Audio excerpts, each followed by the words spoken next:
21대 국회 원구성 문제를 둘러싼 여야의 줄다리기가 팽팽하게 이어지고 있습니다. 박병석 국회의장 협상 시한을 모레까지 연장하면서 정치권의 결단을 요구했는데요. 김영주 전 민주당 의원, 신성범 전 새누리당 의원과 함께 이 내용을 포함한 정치권 상황 짚어보겠습니다. 두 분 안녕하세요. 안녕하세요. 자, 지금 핵심은 사실 이제 상임위원장 중에서도 법사위원장입니다. 법사위원장 어느 쪽이 이제 가져갈지 이 부분을 두고 아주 벼랑 끝 대치를 이어가고 있는데 먼저 김태년 민주당 원내대표의 입장부터 들어보겠습니다. 주호영 대표의 요구안을 대폭 수용해서 양보 그 이상의 양보를 했습니다. 합의안을 거부한 것은 과거에 동물국회 주도 세력들이 주도한 것으로 그렇게 알려졌습니다. 이제 우리가 가야 할 길은 매우 명확해졌습니다. 국정 발목 잡기를 야당 정치로 착각하는 낡은 정치 세력과 더 이상 협상은 무의미합니다. 네, 지금 21대 국회가 이제 시작한 지 보름 가까이 돼가고 있는데 계속 이제 시작이 안 되고 있는 상황입니다. 지금 이제 민주당이 제안한 내용이 있는데 그래픽 아마 준비가 돼 있을 겁니다. 한번 그래픽부터 볼까요? 자, 민주당이 이렇게 제안을 했는데 법사위는 우리 소속 의원으로 할 테니 이제 7곳을 가져가라 하면서 흔히 말하는 이제 알짜 상임위를 많이 줬습니다. 저기 보면 예산결산특위가 이제 예산 관련이 돼 있고 또 국토교통위는 각 지역구 민원과 워낙 관련이 있다 보니까 그리고 농해수위 같은 경우는 또 농촌 지역구 의원들에게 아주 좋고 교육위는 산하 교육기관이라든가 교육 관련 단체도 많다 보니까 이런 상임위들을 이제 내걸고 얘기를 하면서 어떤 일종의 제안을 한 건데 이게 지금 잘 안 되고 있는 상황이에요. 근데 민주당은 더는 여기서 양보할 수 없다 이렇게 하고 있거든요. 네. 아마 지금 이제 방금 우리가 김태년 원내대표의 발언을 봤습니다만은 굉장히 이제 말하면 거친 발언, 초기에 밀혈의 어떤 말하자면 부드러운 모양새가 서서히 깨지기 시키는데 방금 이 발언 속에서 이제 주홍 대표의 경우에는 합의한 게 없다. 근데 합의한 걸 깬 것처럼 얘기하면 되냐 이런 얘기를 하면 지금도 이제 원내대표 간 또 수석 부대표 간의 어떤 주말 회동도 없어 보입니다. 핵심적인 것을 더 깊이 들어가면 사실은 그 법사위원장의 문제와 법사위 최고 심사 권한에 대한 문제. 구분을 갖고 딜이 가능한가? 그 내부 속사정은 사실 모르겠습니다만은 지금은 거의 치킨 게임처럼 서로의 테러가 없이 싸우고 있습니다만 지금 마지막 하나 남아 있다라면 그런 부분, 그러니까 법사위원장을 가져가되 법사위 구성의 최고 심사 권한을 사무처나 법제처로 옮긴다든지 이런 정도의 논의에 합의를 하지 않는 이상은 사실은 다음 월요일 날 어떤 여당과 여당을 지지하는 몇 개 정당이 들어와서 말하자면 결사항정하듯이 또 그렇다고 해서 지금 미래통합당이 바로 몸싸움을 한다든지 그렇게 하기도 어려운 상황에서 그렇고 실제적으로 미래통합당의 다수론 자체도 조영 원내대표의 힘을 실어주기 위해서 다른 상임위원장 안 하겠다 이렇게 하고 있기 때문에 서로 간의 테러가 없어 보입니다. 그래서 마지막 하나 남아 있다면 방금 제가 말씀드린 것처럼 법사위 구성에 대한 일정 정도의 역할들을 나누면서 법사위원장을 미래통합당이 가져가는 안을 조호영 원내대표가 받을 수 있는지 혹은 김태년 원내대표가 그런 안을 제안할 수 있을 것인지 왜냐하면 아시다시피 원내대표 혼자서 일을 하는 게 아니라 당내 여러 가지 기류가 있기 때문에 또 예찬 대표 입장 또 여러 가지 청와대 입장도 있어서 아마 여러 가지 이렇게 쉽게 풀릴 수 있는 상황이 아닌 건 사실인 것 같습니다. 네. 법사위에 몰린 이 권한을 조금 나누는 이 부분은 잠시 뒤에 또 짚어보도록 하고 자 이와 관련해서 지금 주호영 통합당 원내대표 어떤 입장인지 한번 들어보겠습니다. 법사위 예결위를 여당이 가지고 간다면 야당은 덜러리로서 그냥 의견만 내고 저희들은 이제 협상 결렬을 선언했기 때문에 그 사이에 접촉하거나 만날 일이 없습니다. 저희들은 법사위를 뺏기고는 도저히 야당으로서의 존재 이의도 없고 국회 자체도 이게 국회라고 할 수 없기 때문에 네, 뭐 항상 저희가 얘기하지만 이 법사위에 이런 기능은 순기능도 있고 뭐 역기능도 있습니다. 그래서 뭐 순기능 같은 경우에 이제 감지나 견제 이런 게 가능한 거고 역기능은 발목 잡기 뭐 이렇게 얘기가 나오는데 자, 이 부분은 한번 보겠습니다. 그 지금 양쪽의 입장이 좀 다른 게 이제 민주당 쪽에서는 왜 원내대표끼리 합의를 해놓고 입장을 바꿨느냐 이렇게 얘기를 하고 이제 통합당 쪽에서는 우리는 합의에 완전히 이른 적이 없다 이렇게 얘기를 하고 있는데 일단 그 소속 의원들 이제 추인을 받지 못한 건 사실이란 말이에요. 그러니까요. 주호영 원내대표가 네. 이걸 이제 그 전에 합의를 한 걸로 볼 수가 있을까요? 어떻게 보십니까? 근데 내막은 잘 모릅니다만 어찌됐건 한쪽이 뭐 해석을 잘못했거나 하는 문제지 합의에 이르렀다고 보기 힘들거든요. 해석을 상황에 대한 해석이 좀 달랐지 않나 싶습니다. 네. 뭐 똑같은 입장이죠. 그렇죠, 뭐. 뭐 그렇겠죠. 네. 서로 간에 그 해석의 차이가 있을 수 있다 그렇게 네. 보여집니다. 자, 지금 그러면 일단 그 통합당 내부에서 이견이 나와서 결국에 이렇게 7개 상임위원장 자리로는 안 된다 이렇게 얘기를 했는데 그럼 궁극적으로 통합당 쪽에서는 지금 원하는 건 그렇다고 지금 치킨 게임이라는 얘기가 나오는 이유가 양립할 아니, 수 없는 얘기를 이게 이 법사위가 왜 중요하냐 그러면 김 의원도 다 경험했습니다만 결국은 이제 본회의로 올라가는 마지막 단계 아닙니까? 마지막 단계죠. 이렇게 되면은 야당 입장에서는 법사위가 있어야 그나마 제어 어떻게 보면 견제를 할 수 있다는 충분한 그런 명분이 있는 겁니다. 그래서 지금까지 30년 가까이 야당이 계속 해왔단 말이에요. 법사위원장을. 심지어는 제가 18대, 19대 있을 때도 다 야당이 당시 다 했고 이번에도 뭐 여상규 의원 앞에서 권성동 의원 다 야당이 했단 말이에요. 의장은 지금 뭐 당연히 여당이 한다 치더라도 부의장 한 분과 법사위원장은 야당이 가져가야 견제가 가능한 겁니다. 그런데 왜 저는 이렇게 여당이 이번에 177승이나 되는데 왜 이 법사위를 꼭 가져가려 하는지 도저히 저도 상당히 해석이 좀 잘 안 되는 대목이 있더라고요. 제가 짐작컨대는 아마 이 정부에서 하는 그런 이른바 개혁 입법 같은 걸 야당에 그 발목 잡기라고 치고 그러니까 브레이크 없이 그냥 막 통과시키겠다는 그런 속도전을 내겠다는 이런 생각 아닌가 싶은데 예를 들어서 한번 보십시오. 지금 뭐 어떤 여당 의원님께서 전세 뭐 무한 연장 법안이라든지 그다음에 또한 뭐 전단 살포 금지법 이런 걸 만들겠다고 하는데 그런 법안은 재산권이라든지 표현의 자유에 대한 문제가 있기 때문에 그래도 한번 법사에서 걸러줘야 된다고요. 근데 그걸 만약에 여당이 가져간다면 숫자도 많은데다 법사위까지 위원장까지 여당이 차지하게 된다면 막 통과될 것 아니냐는 그런 공포감을 야당으로서는 가질 수밖에 없는 거죠. 그 지금 뭐 말씀하신 부분에서 좀 포함이 되는데, 그러니까 이 체계작구 심사권이 결국에 어떤 법상의 그런 거를 넘어서서 어떤 가치나 이런 부분에 있어서 이 법안을 통과시키지 않게 막는 부분에 대해서 우려를 하고 있는 것 같아요. 근데 궁금한 게 예전 그러면 여당 그 소속 의원이셨을 때 이런 야당이 법사위원장직을 갖고 있었고 불편함 없으셨습니까? 그때? 불만 있었죠. 그때도 사실은 법사위가 우리끼리 하는 말은 또 상원이냐는 그런 볼멘서도 옥상원 하고 얘기가 했는데 있죠. 예. 그럼에도 불구하고 크게 문제된 적은 저는 못 느꼈어요. 그리고 지금은 의석수가 많으면 패스트트랙 다른 채널로 우회해서 이렇게 통과시킬 수 있는 여지가 있는데 꼭 법사위까지 가져가겠다는 것은 강박관념 아니냐. 그러니까 지난번 국회 때 이제 여당 입장에서는 야당 위원장 어떤 분 때문에 많이 이제 자기들이 뭐 당했다 이런 게 느껴서 그런 것 같고 또 당 내에서도 177석이나 됐는데 법사위원장까지 넘겨주면 우리는 말한 말이 아니라 당내에 아마 압력도 있는 것 같이 느껴지는데 제가 볼 때는 맞지 않다는 것은 분명해요. 야당 입장에서 보자면은 그렇다는 거죠. 그러니까 도저히 이 숫자도 적은데다 법사위까지 없다면 그냥 다 손들고 마는 거수 역할밖에 할 수 없다는. 그래서 아마 주호영 대표도 도대체 법사위까지 내줘 우리는 아무것도 없다는 말이 바로 그런 뜻으로 저는 이해를 합니다.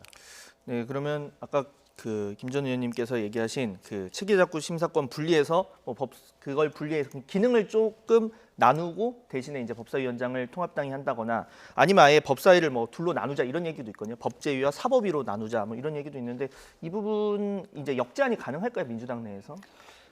이제 지금 그런 부분도 솔직히 얘기하면 쉽지 않아요. 쉽지 않다. 원내대표가 그러니까 예찬 대표 입장이라든지 강경파들이 굉장히 많기 때문에 그런 부분에 대한 김태년 원내대표가 설령 그런 생각을 갖고 있더라도 얼마나 유연하게 대처할 수 있는지도 사실 많지 않기 때문에 소속 격돌이 의원, 예상된다라고 의견도 하는 중요하니까. 부분이고요. 네. 그것을 당내 그런 제안을 추임받는 과정도 그렇게 쉽지는 않을 것이다. 그러나 기본적으로 그러한 측면을 예상하지 못했을까요?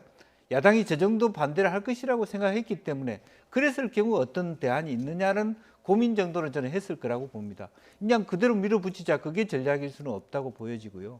다만 이제 제가 말씀드리고 싶은 것은 사실은 그런 야당이 그런 그 관행을 가지고 말하자면 국회의 기능을 갖기 위한 입장은 충분히 이해하지만 그동안에 저도 이제 법사위에서 한번 그 상임위를 마치고 이렇게 발표를 해보면 자꾸 심사로 끝나는 게 아니에요. 법사위원장님이 법안 전체의 내용에 대한 질문을 한단 말입니다. 네. 이제 그런 부분에서 굉장히 곤혹스럽습니다. 이제 그런 부분에 대한 그동안의 관행이었다는 측면도 있지만 그 관행이 지니고 있는 일정 정도의 독소 조항도 있는 부분이고 또 법사위의 구성에 대한 논의를 해온 것이 어제 오늘의 이야기도 아닙니다. 다만 현재 입장에서 딱 이렇게 다수가 다 가지려고 하는 논리에 대해서 사실 민주당이 좀 궁한 부분도 있죠. 이제 그럼에도 불구하고 그렇다고 해서 과거처럼 똑같은 패턴을 반복하는 것이 선이냐? 또 그럴 수는 없다라고 하는 아마 부분도 있습니다. 앵커님께서 여쭤보신 게 처음에 민주당에서 이렇게 체계 자구 심사권을 사무처에 전문적인 조직을 만들어서 넘기겠다는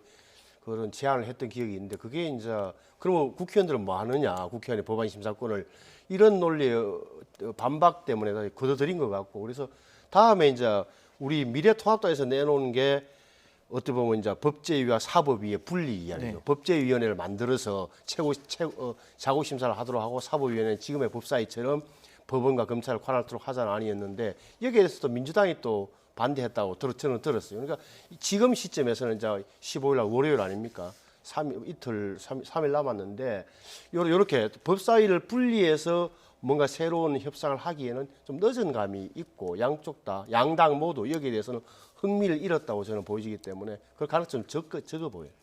지금 여기 이 토론 내에서도 간극이 느껴지는 상황인데 자 이렇게 결국 이 평행선을 달린다면 국회의장 역할에 주목을 할 수밖에 없습니다. 어떤 입장인지 먼저 들어보겠습니다. 국가적 위기가 심각하고 민생이 절박함에도 불구하고 오늘 원구성을 마무리 짓지 못해 국민 여러분께 송구한 말씀을 드리겠습니다. 다음 주 15일 월요일 본회의를 열어 상임위원장 선출의 건을 반드시 처리하겠습니다. 말씀은 이렇게 했는데 참 어려운 문제입니다. 이게 그 체계작구 심사권이란 게 말 그대로 해석을 하면 그런 그 체계 그러니까 말 그대로 체계와 작구를 심사하는 건데 이게 어떤 우리 당의 가치와 맞지 않는 법안이다 이렇게 생각해서 법사위원장 개인이 이제 반대를 하고 뭐 이렇게 되는 부분이 있다 보니까 이런 계속 논란이 나오고 있는 상황인데 자 민주당이 뭐 다수당입니다. 그러니까 밀어붙일 수도 있는 상황인데 그렇게 되면 또 이제 당연히 통합당에서 어떤 리액션이 나올 테니까 참 이게 좀 어려운 부분인 것 같아요. 그렇습니다. 이제 그리고 이제 자구심사권이 가지고 있는 부분 중에 이제 또 그 무슨 뭐 이념적 성향을 떠나서 현재 국회에서 통과된 법안들 중에 한 뭐 10% 가까이가 위헌적 요소가 있다라고 하는 부분들이 있거든요. 그러니까 또 한편으로는 그동안에 우리가 국회의원들이 너무 실제적으로 법안의 통과에 공을 들이기보다는 발의하는 데 그러니까 사실 전 세계 다른 국회에서 보면은 너무 이게 말이 안 되는 뭐 4년 동안 몇백 건의 법안을 발의했다 이걸 자랑스러운 얘기하는데 통과 건수는 이번에도 한 5천 건, 10,000건 가까이가 통과되지도 못한 잠재적으로 남아버리는 이제 그런 부분이 있기 때문에 전체적으로 국회가 정말 재도약하고 또 변화해야 될 부분들이 있죠. 이제 그런 부분에 대해서 정말 오히려 이번 원 구성은 저는 한편으로 지난번까지 국회에서 원 구성이 거의 한 40일씩 한 달 이상 끌었습니다. 네. 불가피하게 저는 한 달 정도 가는 것은 어쩔 수 없다라고 봅니다. 국민한테 참 볼 낯이 없다 하더라도 원 구성을 합의하지 않고 달렸을 경우에 파행이라고 하는 것이 엄청난 후과를 가져다 주기 때문에 또 월요일도 말하면 본회의를 열 수 없는 그런 부분도 아무리 국회의장이 열자 해도 그런 한 번 더 또 유예 조치도 나올 수 있지 않겠느냐 그렇게 생각합니다. 그만큼 말하자면 뭐 합의해 어쨌든 부분적인 합의라도 합의를 가지고 원이 개원되기를 그렇게 바라는 거죠. 이번에는 이 통합당 입장에 좀 질문을 드려야 될 것 같아요. 지금 뭐 코로나 와중에 처리해야 될 법도 많고 사실 이제 총선 지나고 나서 한동안 뭐 법안 통과가 뭐 막판에 좀 이루어지긴 했지만 처리해야 할 법이 많습니다. 많은데 어떻게 보면 지금 뭐 정치적 이해득실에 따라서 발목을 잡는 게 아니냐 이런 비판이 나올 수도 있는 대목이거든요. 그렇죠.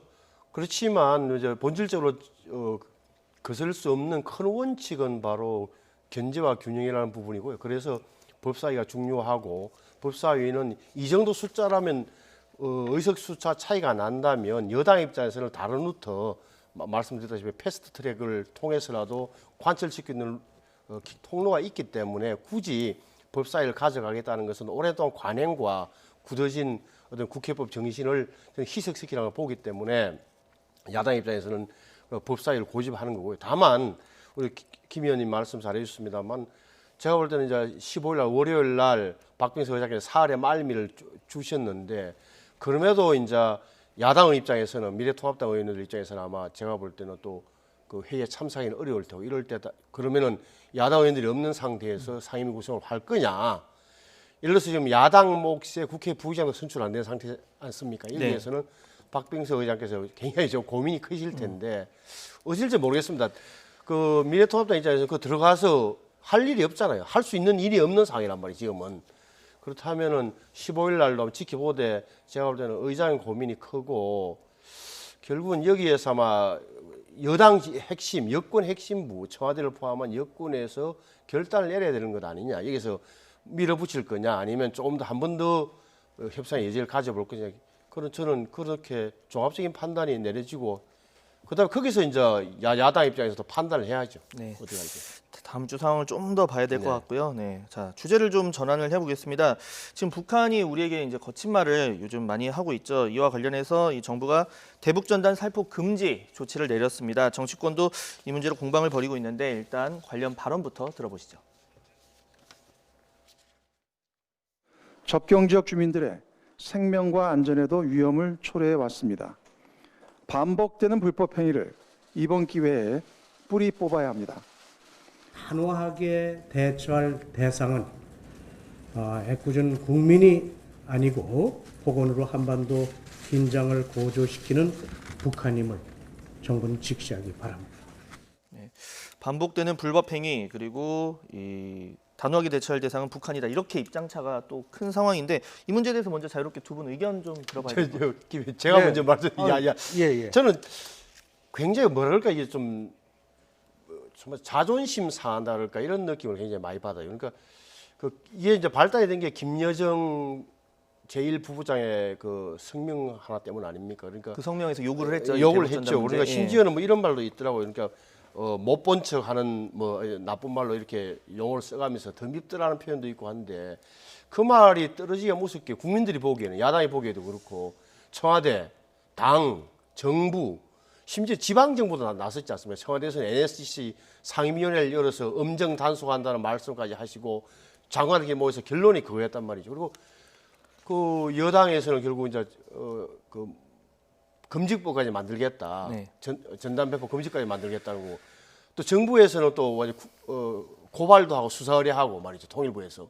또 지방 정부 경기도에서는 완전히 뭐 체포하겠다는 식으로 나오는데 네. 말 한마디에 온 당정청 지방정부에 나서는 모습은 제가 볼 때는 이건 완전 국민이 보기에는 말이 안 된다. 도대체 우리나라를 너무 우습게 여기고 우리는 벨도 없고 자존심 없다는 소리가 당연히 나오게 돼 있다는 겁니다. 저도 사실은 이게 전단을 배포하는 것이 과연 도움이 되는지에서 확신은 없죠. 그러나 이것을 법으로 막겠다는 발상은 저는 잘못됐다고 생각하고 지금까지 해왔던 대로 경찰이 근거 규정에 의해서 막고 그리고 또 그 탈북자 단체들은 좀 더 현명하게 뭐 언론을 부르지 않고 자기들의 목적을 달성한다 이렇게 가면 되는 것이 이걸 법으로 또 법을 만들어서까지 막겠다는 것은 표현의 자유 침해이고 결국은 우리가 김정은 위원장 반대라는 소리도 못하는 결과를 가져올 거다라고 보기 때문에 저는 이 정부의 처사는 이것에 관한 잘못됐다고 판단합니다. 그러니까 효과가 있는지는 정확히 이제 알 네네. 수는 없지만 법을 새로 아니, 만드는 것까지는 정부가 그러니까 제어를 하고 뭐 보내지 말라. 이 전체적으로 도움이 안 된다. 북한을 어쩌든지 얼르고 달래서 가야 되는 우리 정부의 입장을 네네. 이해해 달라고 부탁하는 것은 또 이거 괜찮겠지만 법을 만들어서 저는 만드는 것은 반대합니다. 이제 이것은 뭐 박근혜 정부 때도 여러 가지 골치 아팠던 부분이고 어제 네. 오늘의 일이 아닌데 아까 방금 말씀하신 것처럼 사실은 여러 가지 그러한 어떤 그 문제에 대한 고민이 있었습니다만 실질적으로 액션을 그동안에 안 취하다가 그야말로 김여정 말 한마디에 그렇게 어떤 대응을 했다라는 것도 첫 단추를 통일부가 남북교류협력법으로 적용하려고 했던 그러니까. 무리수가 잘못됐다고 봅니다. 오히려 차라리 직경 지역 주민들의 안전을 위해서 공공 유지라든지 치안 안정이라든지 어떤 그런 면에서 우리 지방 정부라든지 지방 경찰청이라든지 이런 부분과 시민 단체인 탈북자 단체들과의 지역 주민과의 합의를 통해서 일정 정도의 질서를 유지할 수 있도록 뭐 보내는 방법에 있어서 여러 가지 그런 것을 자연스럽게 법적 차원 이전에 내부적으로 동의할 수 있도록 해보는 시도가 먼저 있었어야 되지 않느냐. 그런 면에서 그런 거 없이 바로 뭐 법적인 측면을 얘기했다는 것은 조금 아쉬운 부분이다. 그리고 실제적으로 2018년에 말하자면 그 재판 결과에 있어서도 두 가지 양가적인 가치가 있거든요. 네. 그러니까 지역 주민의 안전을 침해할 경우에 못 보내게 할 수 있다라는 측면도 있지만 표현의 자유는 원칙적으로 말하자면 유지해야 된다. 말하자면 지켜야 된다는 것이기 때문에 그 두 가지 다가 평행선을 지키고 있습니다. 그래서 그런 면에서 오히려 지방 정부가 나서거나 이런 것들이 차라리 조용하게 하는 게 나았지 정치권이 법적으로 모든 문제를 해결했다라고 하는 것은 위헌적 요소도 있고 상당히 많은 법조인이라 이런 부분들의 반발도 가져오는 것이라 아쉽다라고 생각이 들고 다만 지금 현재 드론을 띄운다는 것은 조금 위험한 것 같아요. 실제로 뭐 더 높이 지금 현재 비닐을 띄우니까 도로 바람이 와서 몇 장 넘어가지도 않고 실효성도 없다 그러니까 드론을 띄우는데 드론은 21세기의 최첨단 병기거든요. 그렇죠. 지금은 무기로도 거기에 뭐 진짜 폭탄을 쓰이죠. 실으면 예. 바로 말하자면 우리 국방부도 미래 전력을 드론 전으로 생각하고 있기 때문에 만약 그걸 빌미 삼아 북한에서 방사포를 쏜다든지 했을 때 진짜 적경지 주민이 굉장히 큰 위협을 오기 때문에 그런 면에서는 상당히 조금 이 단체가 표현의 자유를 하더라도 상당히 지역 주민과 합의 또 국가 전체의 안보 위협을 주지 않는 선을 지키는 것에 대한 설득 이런 노력이 같이 있어야 될 것 같다는 생각이 듭니다. 네, 그건 사실 모든 이 남북 관계에 관련해서 이제 남북 평화와 안정이 궁극적인 뭐 목적인 건 양측의 입장이 다 마찬가지일 텐데 이제 그 방향에 있어서 조금 차이가 있는 것 같습니다. 근데 두 분 다 법 적용에서 약간 좀 아쉽다는 얘기는 해주셨고 하지만 또 뭐 대의를 위해서 뭐 여러 가지 뭐 접경 지역 주민의 안전이라든가 이런 부분도 고려를 해야 된다는 얘기를 해주셨고요. 자, 다음 주제로도 넘어가 보겠습니다. 지금 각 당 상황 간단히 짚어볼 건데 먼저 이 여론조사 차기 이 대권 후보 여론조사 그래픽이 준비가 되어 있습니다. 먼저 그래픽부터 볼까요? 예. 지금 이 갤럽에 그러니까 한국 갤럽에서 의뢰를 해서 차기 정치 지도자 선호도 조사가 있었습니다. 지금 보시면 이낙연 의원이 이제 28% 그리고 이재명 경기지사가 12%로 2위를 차지하고 있고 나머지 이제 후보들 나머지 인사들 같은 경우에는 뭐 2%, 1%대 정도 특히 이제 뭐 흔히 보수라고 말하는 보수 진영에서는 3% 넘는 이제 선호도를 없죠. 받은 사람이 없었는데 자 관련해서 지금 민주당 같은 경우는 일단 전당대회 문제가 있습니다. 지금 이낙연 대 반이낙연 구도다. 즉 다른 후보들이 이 대권 주자가 당 대표를 하면 또 7개월 뒤에 다시 또 이 전당대회를 치러야 되고 적절치 않다 이런 얘기를 하고 있거든요. 어떻게 보시나요? 저는 뭐 제도상으로 그렇게 그 대권 당권을 같이 가질 경우에 위험하기 때문에 그 전에 사퇴를 하는 그 자체가 제도이기 때문에 그 제도로 활용하는 것 자체가 안 된다. 그건 또 저는 말이 안 된다고 생각이 들거든요. 이게 6개월이든 5개월이든 감수를 하고 당권 대권 분리 때문에 그 당권을 가져다가 그 자연스럽게 사퇴하게 되는 과정. 물론 비효율적인 건 맞아요. 그러나 그걸 법적으로 문제가 있는 건 아니지 않습니까? 이제 그런 측면에 내부 후보자들 간의 쟁론의 거리는 될 수 있습니다만은 아쉬운 것은 그래도 미래통합당은 말하자면 김종인 체제에서 여러 4차 산업혁명이라 새로운 좌절됐습니다. 많은 아이디 AI 전문가를 모셔온 그런 아주 의제를 잡기 위한 기본소득이라든지 그런 말하자면 미래의 먹거리하고 관련된 쟁론을 가지고 정책적으로 준비하는 데 비해서 우리 당의 어떤 후보자들끼리는 형식적인 제도만 가지고 논의하는 것이 좀 아쉽다라는 것이고요. 그것은 내부적으로 기싸움이 불과한 얘기가 아닌가 그렇게 생각합니다. 네, 좀 더 이 미래 먹거리, 국민 먹고 사는 문제에 관한 얘기가 많이 더 공론화됐으면 좋겠다 이런 얘기를 해주셨고, 자 마지막 질문으로 짧게 이 통합당 상황도 여쭤보겠습니다. 지금 김종인 미래통합당 비상대책위원장과 안철수 대표가 이제 만날 수 있다. 국민의당 안철수. 예, 국민의당 안철수 대표가 이제 김종인 위원장을 만날 수 있다 이런 얘기를 내비쳤거든요. 네. 이 관련한 좀 어떻게 보시는지요? 결국은 제가 볼 때는 내년 3월 22년 내후년에 3월에 대통령 선거를 앞두고는 안철수 대표와 저희 미래통합당과의 통합 내지 연대는 뭐 불가피할 겁니다. 다만 그 과정이 빠르게 진행되지는 않을 것 같아요. 왜냐하면 안철수 대표는 아시는 대로 지난번에 제가 속해있던 새 보수당과 통합해서 새로운 미래통합당이 만들어질 때도 그때도 분명히 오히려 바깥에서 있는 게 낫다는 논지로 하면서 안 들어오셨거든요. 합류를 안 했거든요. 결국은 보수가 어떻게 보면 야당이 나눠져 있다가 나중에 합하는 게 낫다는 그런 논리였습니다. 아시는 대로 지금 이제 안철수 대표는 그런 만남에서 부정하지 않고 있고 김종인 비대위원장도 관심을 표명하고 있습니다. 그래서 당장은 이루어지지 않겠지만 대통령 선거를 앞두고는 저는 연대와 통합의 가능성이 열려있고 분명히 그렇게 이루어질 것으로 믿고 있습니다. 네, 자, 두 분 말씀 오늘 여기까지 듣겠습니다. 지금까지 김영주 전 민주당 의원, 신성범 전 새누리당 의원과 함께 이 정치권 상황 짚어봤습니다. 두 분 수고하셨습니다.